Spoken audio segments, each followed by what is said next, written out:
భార్గవరాముడు హిమవత్ పర్వతం మీద కూర్చుని పరమశివుడి గురించి తపస్సు చేశాడు. అయితే శివుడు సంతోషించి ఆయనకి ఒక గండ్రగొడ్డలిని బహూకరించాడు.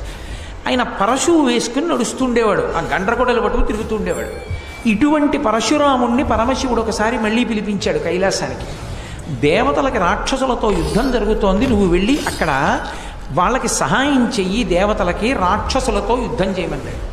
అంటే పరశురాముడు అన్నాడు, నా దగ్గర నువ్వు ఇచ్చిన పరశువు తప్ప ఇంకేం లేదు, నాకేం ధనుర్వేదం తెలియదు, నేను యుద్ధం ఎలా చేయగలనని అడిగాడు. అడిగితే పరమేశ్వరుడు ఒక వరం ఇచ్చాడు, నేను నిన్ను ఆవేశిస్తాను. ఆవేశించుట అంటే అంశ ఆయనలోకి ప్రవేశిస్తుంది, నీలో ఉండి నేను పనిచేస్తాను. కాబట్టి నీకింక ధనుర్వేదం తనంత తాను భాషిస్తుంది, నువ్వు ఎంతమందినైనా పడగొట్టేస్తావు, యుద్ధం చేయమన్నాడు.